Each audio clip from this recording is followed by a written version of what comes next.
Para quem já leu o Gênesis 14 pela primeira vez, eu acredito, eu chuto que deve ter ficado com alguma dúvida. Parece um monte de nomes, um monte de conglomerado de nomes ali que confunde a mente da gente às vezes. Mas fica tranquilo que no decorrer desse vídeo aqui a gente vai tentar facilitar esse entendimento, esse estudo aí. De uma forma resumida, o que o Gênesis 14 fala é sobre a guerra que ocorreu no Vale do Sidim. Primeiro nomezinho aí, Vale do Sidim, entre 9 reis. Nessa guerra, houve duas alianças. A primeira aliança era formada por 5 reis: Sodoma, Gomorra, Admá, Zeboim e Bela. Vocês vão olhando aí no slidezinho aí para ficar se situando. A segunda aliança era formada pelos reis de Sinar, Elazar, Goim e Elam. Mas aí vem a pergunta: por que essa guerra? Isso aconteceu pois antes da formação dessas alianças, todos os reinos ficavam sob o comando de Kedorlaomer. Nem sei se eu pronunciei certo. Que era o rei de Elam.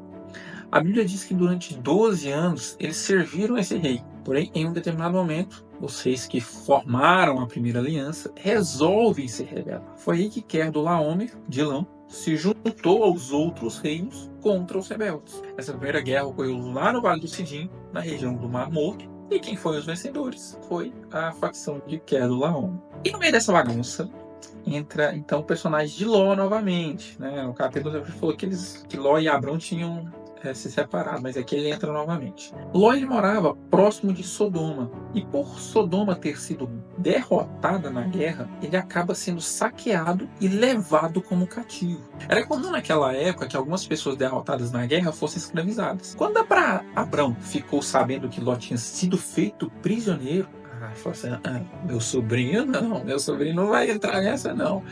Ele vai e pega e contrata 318 homens. E não eram homens comuns não, era homem treinado, era força militar. Isso não era problema para Abrão. A gente falou que tanto Ló quanto Abrão eram ricos. E para ele, como ele tinha posse e bens, ele podia contratar ali, não ia fazer falta para ele. Após juntar os homens, Abraão parte então em perseguição aos 4 reis que ganharam a guerra. Em virtude da sabedoria tática daqueles homens e do próprio Abraão, com 318 pessoas, ele consegue então derrotar os reis vencedores. Ele derrotou os reis que venceram e resgata o sobrinho Ló, assim como os bens e os povos que tinham sido cativos ali na região de Sodoma. Beleza? Então, mais ou menos essa contextualização a respeito da Guerra dos 9 Reis. Isso aqui na Bíblia, logo após Abrão ganhar a guerra, o livro sagrado cita, de uma forma meio mágica e inesperada, que vai de encontro dele o rei de Salém, que vai em encontro de Abrão, chamado Melquisedeque. Salém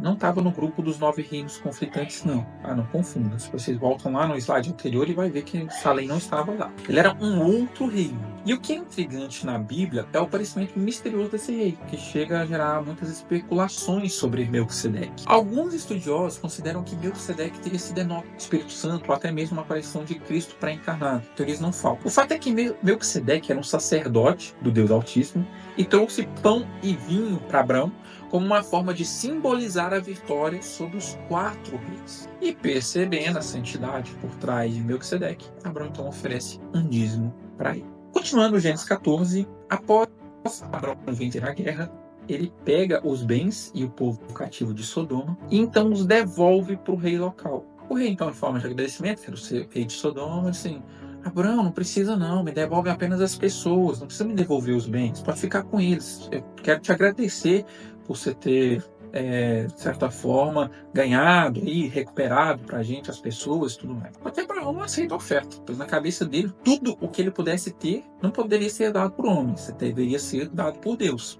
E outra coisa, eu não queria que ninguém o visse ali como uma pessoa rica porque o rei de Sodoma o deu alguma coisa ou lhe deu dinheiro. Ele queria que o vissem como uma pessoa bem-sucedida, pois Deus o fez assim. A única coisa que Abrão pediu ao rei de Sodoma, então, foi que fosse oferecido os bens que os seus aliados tivessem direito devido ao resgate. Ou seja, eu, Abrão, vou recusar, mas essa recusa não vai se estender aos meus aliados, ok? Então esse foi o acordo aí de Abrão com o rei de Sodoma. Outro videozinho bem curto, alguns vídeos, como eu falei, sempre vai ser um pouquinho mais longo, mas isso aqui bem breve, bem tranquilo da gente falar. Te vejo no próximo vídeo então.